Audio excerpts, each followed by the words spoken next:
Bop, tu peux. Papaca. Bop, tu peux. Papaca. Papaca. Papaca. Papaca.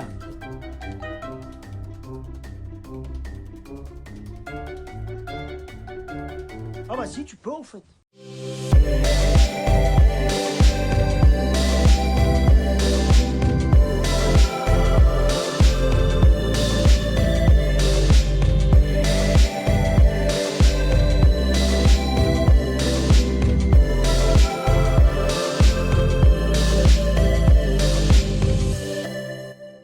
Mistraliennes, Mistraliens, soyez les bienvenus sur la chaîne Mistralement Nôtre. Nous sommes à une poignée d'épisodes du Prime Blackout qui nous sera proposé par France 3 le mardi 30 novembre.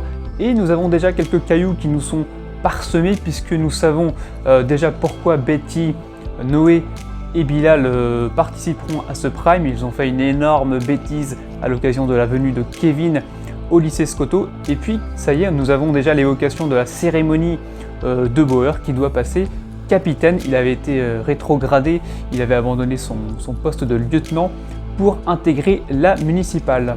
Et si vous souhaitez plus de détails sur cette soirée événement, j'ai fait une vidéo sortie il y a quelques jours. Voilà, vous pouvez la retrouver ci-dessus. Et en attendant, nous allons nous intéresser aux derniers épisodes de la semaine. C'est parti! Que de rebondissements dans cette affaire de mariage blanc qui a presque livré son dénouement. Je vais m'intéresser plus particulièrement sur l'épisode consacré à la cérémonie dans laquelle Franck devait dire oui à Kayla et Valentin devait dire oui à Delphine. Alors j'ai toujours pas compris pourquoi ces deux-là ont maintenu leur union. Ils l'ont justifié de manière un peu confuse, un peu bancale.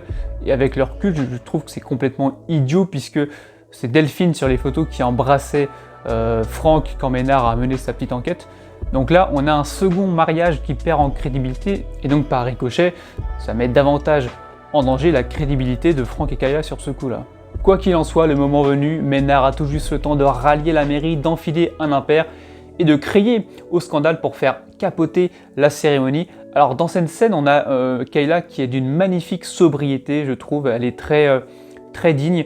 Tout le contraire un petit peu de Valentin et Franck. Je les ai trouvés ces derniers temps assez désagréables, voire violents, malgré une quête qui peut paraître légitime. Je trouve pas que Valentin en sort grandi de cette intrigue. Le personnage a beaucoup perdu en légèreté et en désinvolture. J'aimerais retrouver le Valentin des premiers mois, celui de la Villa Rosa, le Valentin amoureux, mais maladroit, qui se prend pas au sérieux malgré tout l'étendue de sa richesse. Là, c'est pas du tout ce qui nous a été proposé. Donc, à voir comment il va être traité dans les prochains mois. Mais j'attends vraiment autre chose de sa part.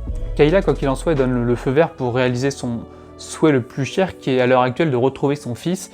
Donc, elle abandonne tout espoir de rester en France puisqu'elle n'a pu y faire venir sa famille. Alors le Mistral se cotise pour lui venir en aide financièrement et là tout semble donc fini, perdu, mais non, les auteurs ont plus d'un tour dans leur sac et vous allez découvrir comment Kayla va finalement retourner la situation dans ma rubrique hebdomadaire un petit peu plus tard. La brune ou la blonde, Fanny ou Adriana? Un ronflex.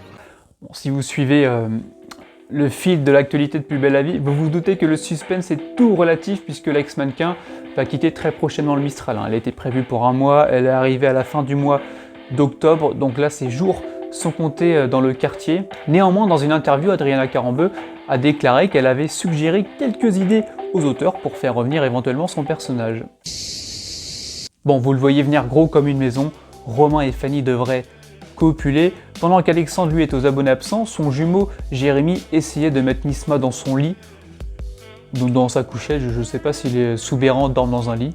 C'est en tout cas une Fanny que je trouve gonflée d'aller pleurer sur l'épaule de Romain parce qu'elle se sent délaissée par Alexandre. Rappelez-vous justement comment elle ne calculait pas Romain pour passer du bon temps avec cet Alexandre au début de la relation. Alors c'était d'abord Alexandre, puis Jérémy, mais comme elle ignorait l'existence de Jérémy, elle pensait encore que c'était Alexandre, donc psychiquement elle a toujours délaissé Romain pour uniquement Alexandre, alors qu'elle a aussi ignoré pour Jérémy. Vous voyez, quand cette intrigue n'est pas ennuyante, elle est complètement bordélique. Bon, c'est prévisible, ils ont préparé le terrain pour Romain et Fanny depuis l'île des naufragés. L'avantage, si avantage il y a, à devoir supporter l'évolution de ce couple, c'est qu'avec le dynamisme qui s'en dégage, il ne devrait pas y avoir de mariage avant au moins une bonne quinzaine d'années. Betty a donc sauvé sa place au sein de Scoto au détriment de la CPE Vanessa Leandri récemment. Alors Rocha, il est un peu passé pour un con dans cette histoire parce que rappelez-vous, il a cru que son élève était motivé pour consacrer un sujet à Napoléon, alors que l'on apprenait peu de temps après, au détour d'une discussion avec Mousse, qu'elle reliait l'armistice du 11 novembre à la Seconde Guerre mondiale. On a donc sorti le liquide lacrymal pour justifier le maintien de Betty au sein de Scoto, voilà, eu égard à tout ce qui lui est arrivé durant sa malheureuse enfance. Kevin, pendant ce temps, il est envoyé à Scoto, il fait son retour pour faire de la prévention routière. Bon, il a peur un petit peu de passer pour un con, et effectivement, le brigadier, qui semble être une bonne poire pour les blagues du 1er avril, commence à parler, mais un mouvement anti-police est décrété, se forme dans la classe, et là, le jeune homme perd totalement le contrôle. Désireux de donner une bonne leçon, je ne sais pas pourquoi associer Kevin et leçon, ça me fait autant marrer que quand je vois Nathan apprendre l'anglais à ses élèves. Parenthèse refermée, il donne donc une leçon à 3 révolutionnaires, Bilal, Betty et Noé. Alors au passage, parenthèse rouverte, puisque je parle de révolutionnaires, Betty a récemment entendu parler du mouvement sans culotte. Oui, la preuve. Moi j'enlève, hein. Non, ça suffit, mademoiselle. Et elle se retrouve au Gnouf avec ses 2 petits camarades pour avoir volé la voiture de police d'un Kevin, dépassé de toutes parts. Et alors les 3 ados vont écoper de travaux d'intérêt général, et c'est ce qui va les conduire en toute sécurité ce coup-ci au Prime Blackout, où ils vont faire plus ample connaissance avec Léa. J'ai été étonné dans cet angle par l'absence de Mousse, censé représenter l'autorité de Scoto, puisque Rocha lui a confié le poste de CPE, même s'il ne l'a pas officiellement accepté, je pense. Mais au moins, ça aurait connecté la précédente intrigue, le départ de Léandri, les conséquences sur les élèves également. Bon, est-ce que Mousse va désormais s'absenter plusieurs semaines des écrans? Ça n'aurait pas le moindre sens, mais ce n'est pas totalement impossible. L'intrigue principale, et donc on sent qu'on s'en approche, c'est l'infiltration d'Abdel au sein d'un clan islamiste. Une infiltration qui a pour but de ramener Amina, la fille d'Imen, qui est radicalisée. Alors je me faisais la réflexion que la vie d'Abdel n'était pas vraiment menacée dans cet angle, et qu'elle ne le sera pas véritablement, du moins pas autant que lorsqu'il s'était fait kidnapper. Et donc le danger est plutôt amené vers Nisma, qui profite de retrouver sa foi pour aider à son tour son tuteur afin de retrouver la jeune femme. Et bon, Bilal, lui, il a d'autres préoccupations, on l'a vu un petit peu plus tôt.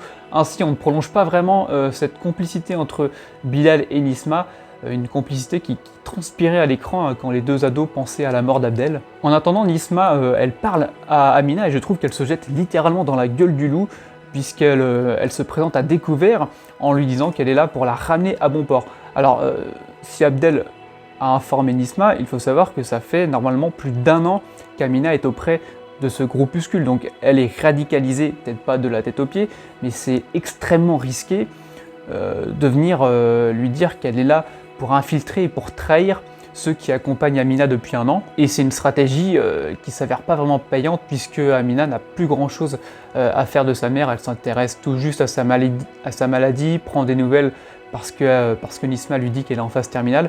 Mais ça s'arrête là, elle n'accepte pas du tout de quitter ces lieux et de revenir dans la vie traditionnelle. Heureusement pour Nisma, Amina n'a pas trop mal réagi, elle lui a fait comprendre qu'elle était mariée, mais qu'elle ne retournerait pas donc auprès de sa mère, elle ne retrouverait pas son ancienne vie. Et donc elle a épousé un combattant, mais merde, on passe 3 mois sur un mariage blanc qui n'aboutit pas, et quand il y a un vrai mariage d'amour qui sent bon le bonheur, la sincérité, on nous l'annonce sans nous le montrer à l'écran. C'est vraiment pas cool ça. Une certitude, on va pouvoir profiter de chouettes moments dans un avenir proche avec cette intrigue, et notamment la scène de retrouvailles entre Karim et Abdel. Alors il faudra aussi se pencher sur l'avenir sentimental d'Abdel, et c'est un petit peu voilà, ce avec quoi j'ai joué dans le titre de cette vidéo. Pour moi, alors je ne regarde pas les résumés des semaines à l'avance, et des résumés qui peuvent nous donner quelques indices, mais je ne vois pas Abdel revenir avec Allison, et je ne le vois pas non plus retourner avec Barbara. Alors, il y a un choix qui aurait une vraie gueule, un choix scénaristique, ce serait de mettre Abdel avec Amina tout simplement. Est-ce qu'elle est vraiment mariée? Ça, on va le découvrir bientôt. Mais alors, on aurait On aurait un éventail de possibilités avec une mère qu'on espère bien portante, finalement Imed, qui pourrait jouer un rôle dans cette idylle. Je ne sais pas qu'elle sera d'accord justement, et c'est ce qui permettrait d'avoir des semaines assez animées si on a une triangulaire entre Allison, Barbara et Amina. Alors c'est pas l'hypothèse la plus probable, je ne vous le cache pas, mais je trouve qu'on aurait vraiment matière à faire une écriture assez poussée en faisant ce choix. Ils nous ont refait le coup de la suffocation, c'est exceptionnel, mais attention, ne soyons pas trop durs, le bonbon, je crois que c'est inédit. Alors moi j'ai une liste de courses s'ils veulent, voilà, s'ils ont besoin d'autres idées pour d'autres personnages qui s'étouffent à l'avenir. Alors j'ai noté... sur ma liste de courses, j'ai du saucisson, pour la peau c'est très efficace. J'ai des Maltesers, des noyaux de litchi, des arêtes, puisque je pensais bouffer des sardines. On se fait un coup de sardine? Ah, c'est parti!